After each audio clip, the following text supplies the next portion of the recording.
Welcome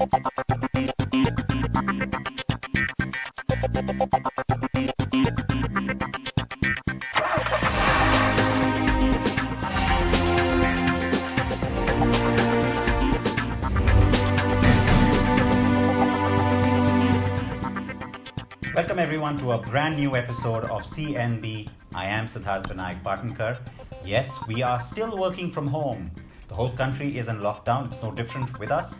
And I know we keep hearing about how media can step out, but we're doing our responsible thing. The car and bike team continues to work from home. Luckily, we continue to also have fresh content to bring you. So this is our third work from home episode, and I genuinely hope you enjoy it. It's turned into a bit of an EV special. Now, I promise you, the content that you see today, it's all been pre-shot. We did not step out during the lockdown to film any of this, but yes, it's fresh content that we've been saving up for you. So it was a few days ago that I had the chance to put the Kona Electric versus the ZS EV to the test. Now, these two cars are kind of similar in profile, not exactly the same. The Kona arrived in the middle of last year. The ZS arrived at the start of this year. And of course, you want to know which is the better buy once you can get out there and start driving again. Here is this very interesting, very electric comparison.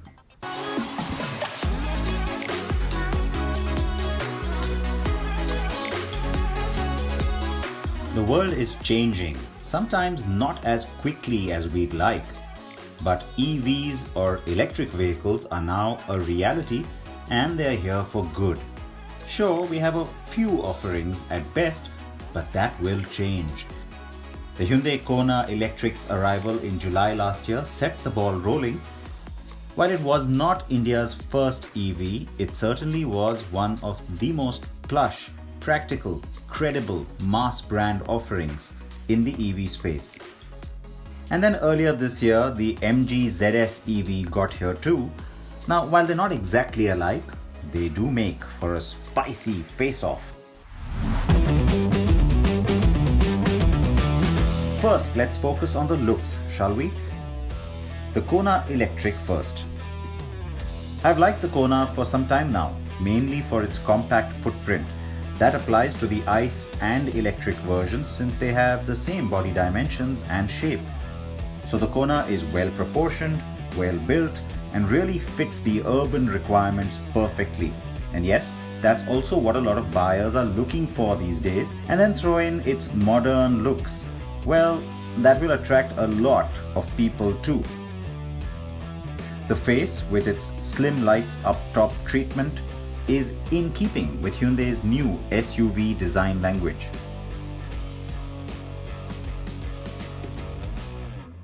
Well, it gets accentuated on the EV, and so we don't have the regular one, we only get the EV. So look at that, there is no front grille, and so when you see one of these coming from a great distance, you straight away know what car this is, and that perhaps is the whole point. Now, I'm not going to tell you which is the better looking car because you've got to decide that. Very subjective. I will that I agree this is a nice modern looking product, but that is exactly why its looks are very polarizing. So some people will find that extremely appealing. They'll also like the fact that it wears its EV tag, well, not on its sleeve, but on its face. In this case, you get a car that's more conventional looking.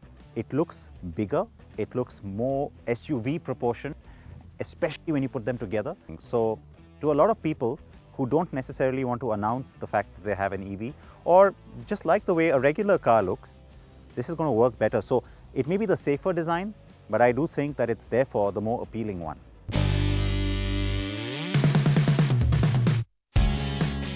On the inside, the Kona looks better built and comes across as more premium, but the cabin is definitely small, possibly not much bigger than on a premium hatchback. The plastics feel good, but the palette is a bit dull. The 7-inch touchscreen is the central piece to the dash layout and offers Apple CarPlay, Android Auto, navigation and more. Then there are the ventilated seats, the wireless phone charging and driver-only air conditioning option, which keeps the throw of cold air limited to the driver's seat when needed, thereby reducing energy consumption.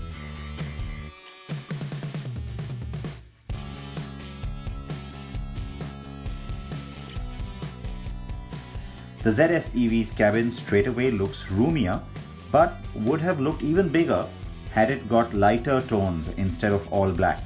There are two variants and the top spec matches, in fact outdoes, the Kona on features. An 8-inch touchscreen with Apple CarPlay, Android Auto, navigation and also the inbuilt eSIM connected iSmart features like on the Hector. There's also a panoramic sunroof, a PM 2.5 air filter and more. Both cars get 6 airbags, electronic stability control or ESC and anti-lock brakes or ABS as standard.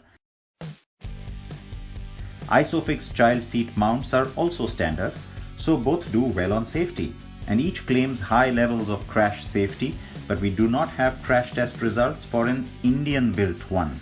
Both cars are assembled in India.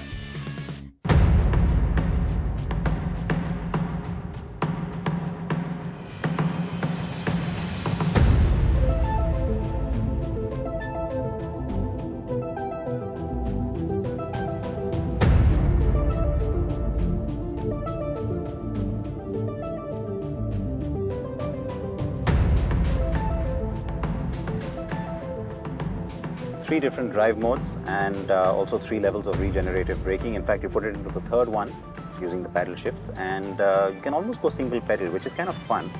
But that's a lot like many other EVs, so I won't go on about that. It is the overall drive, performance and feel of the car that is its USP when you're on the road, and by that I am indicating its sporty handling.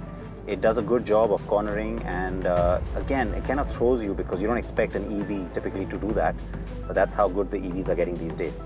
Now, it's the steering that's a little bit too soft for my liking, but for the most part, buyers or even users who have tried out the Kona EV have found it very comfortable, very easy to drive, very easy to get used to.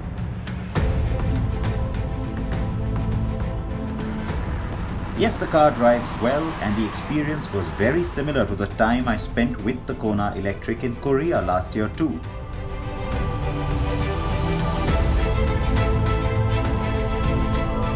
The car is a credible electric vehicle because it doesn't just focus on being green, but instead also offers driving pleasure. The claimed range is 452 kilometers, though in the real world expect 360 or so.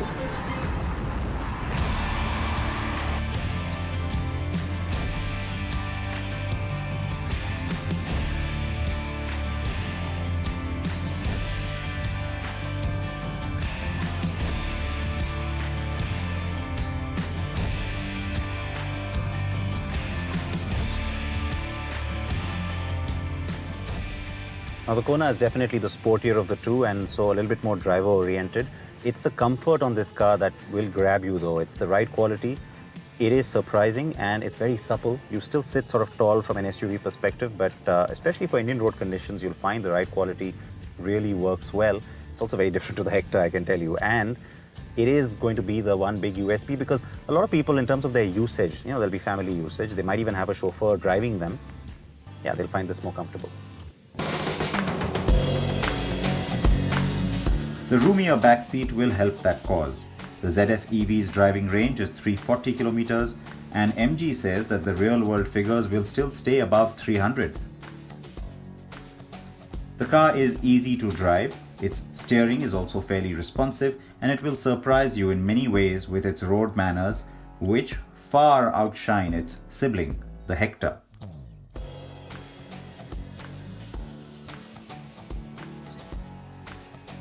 Both cars have the 50-minute fast charging option as well as the conventional slow charger that uses a regular plug.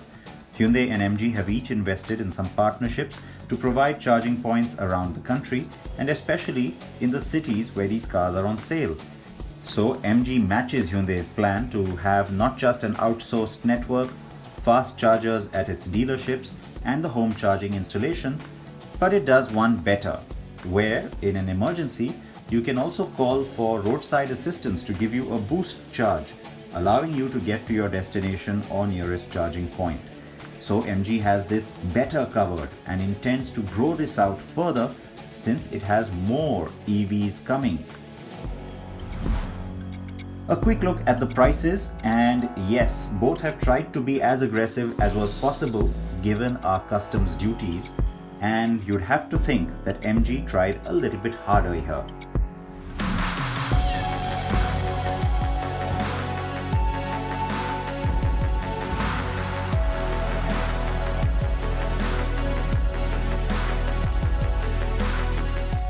So the verdict then, which one should you buy?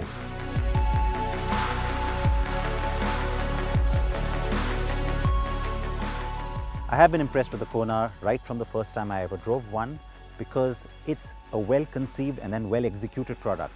It was done for the right reasons, and that is why it's been such a big success. And it also hits on the SUV note, which was the reason perhaps for some of its big success, and also its good reception here in India. And you know what, MG just kind of takes that to the next level by going even more obviously SUV with the ZS.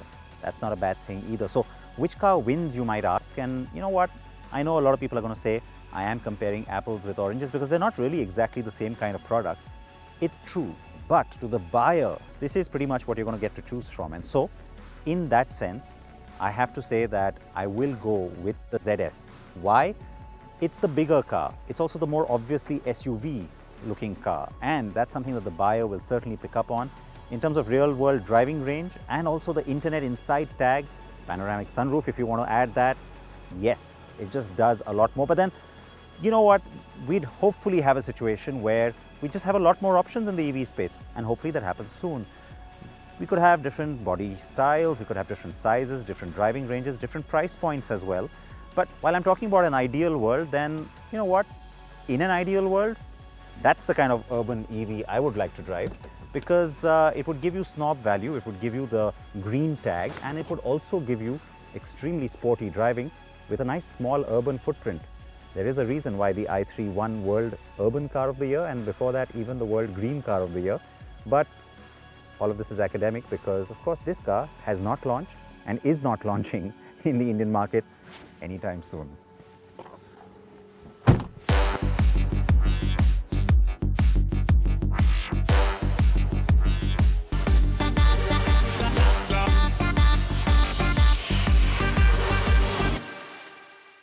So it was a bit of a joke there at the end with the i3S, do forgive me. And for those of you who don't remember my i3S drive here in India, well, here's a little bit of a recap so that you understand what makes that car so credible.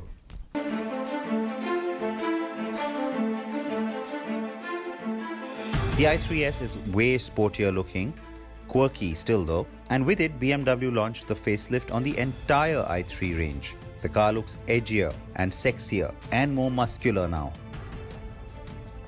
I had driven the red in Portugal, which looks very, very nice. You can opt for white with blue accents, dark blue, black, a bright blue or grey also.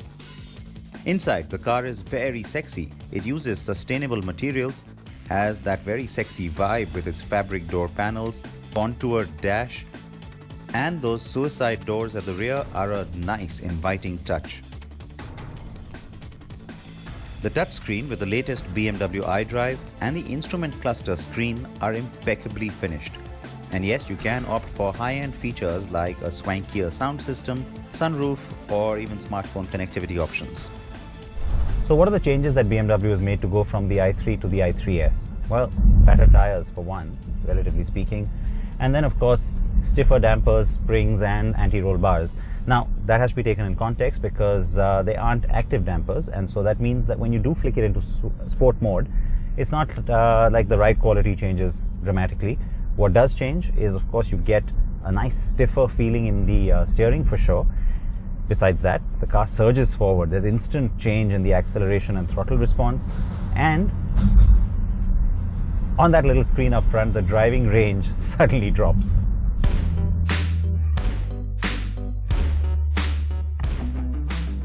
The i3S gets 14 horses extra power and a 20 Nm booster shot of torque over the regular i3.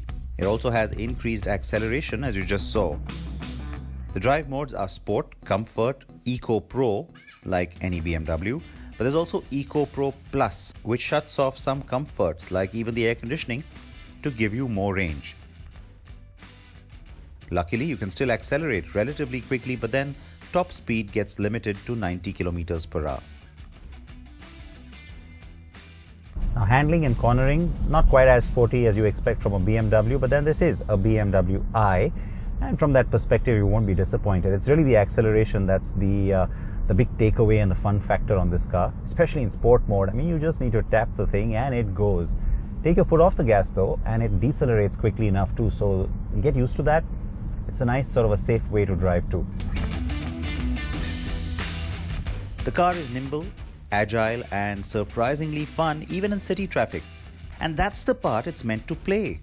In a city like Delhi or Mumbai, even with the mind-numbing traffic congestion and jams, an over 150 kilometers range on a full charge could work out. Now, none of the cars here on my shelf unfortunately are electric, they're all ICE. But that's going to change soon, I'm sure. It's going to be the same in the market too. And in fact, let me tell you that maybe the demand for EVs, because everybody might want more sustainable products after this crisis, that demand might actually pick up much faster than what was first initially envisaged. And that's the kind of idea that I got from Rajiv Chhabra from MG, who incidentally and coincidentally guest authored for us this week. He had a guest editorial on our site, so please go ahead, read that editorial. He makes some interesting points. I'd love to know what you think about that. Let's take a short break. We come back with another EV.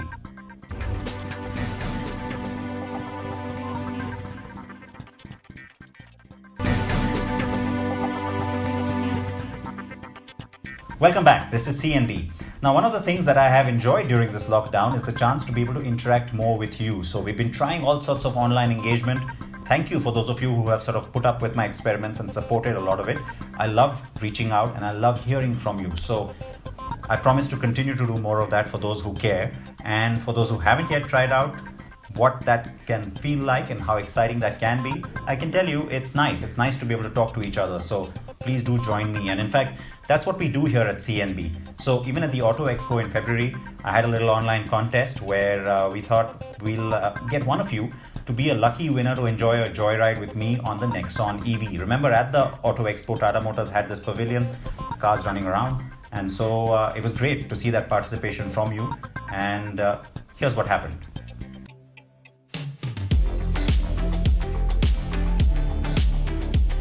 The 2020 Auto Expo may have been a bit lukewarm, but it did still have its own fair share of innovation and fun, especially interesting ways to engage with the audience. At the Tata Motors Pavilion was one such activity. Tata had a dynamic pavilion with these Nexon EVs moving about on this specially constructed ramp above the pavilion. And what's more, visitors to the expo had the chance to enter a contest and get a chance to experience the Nexon EV, be taken for a joyride in it. And that led to another idea.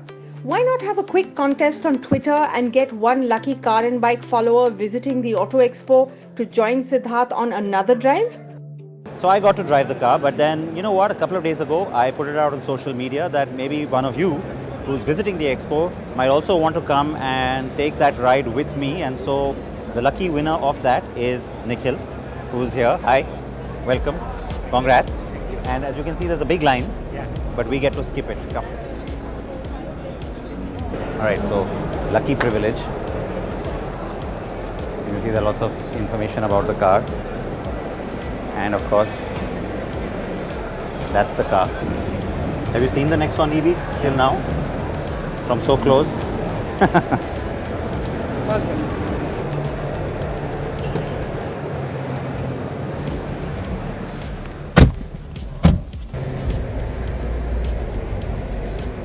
So yeah, first time in a Nexon EV. Happy? Yeah, very much. So, Nikhil is a dentist from Jalgaon in Maharashtra. He's a self-confessed auto enthusiast and massive CNB fan. This is not the first time that he'd flown into Delhi just for the day, simply to get a look in at the Auto Expo. Yep, he was here last time as well. Facebook public voting, Tata got the highest votes. Best pavilion. This private is huge. It is the biggest, actually. It's some crazy, some 5,600 square feet or something. His favorite car at the Tata Pavilion, by the way, was the Sierra EV concept because it reminded him of the old Sierra, and he really wishes that this concept SUV goes into production. And guess what? It is something Siddharth is also wishing for.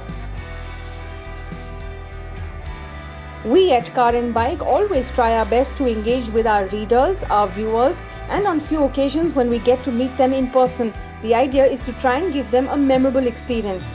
And luckily, since this is before the era of social distancing, a nice handshake was very much in order. So remember, for the best automotive news and reviews, keep logging on to carandbike.com, and rest assured that we will come back with another interesting contest and engagement activity very soon.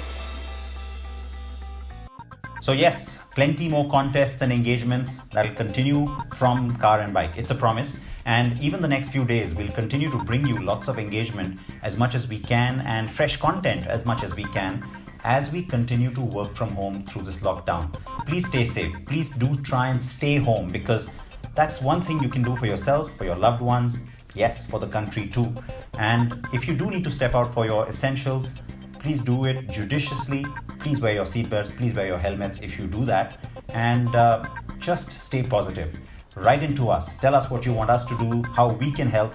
We would love to do that. So thank you again for watching. Please stay safe, stay healthy. Bye-bye.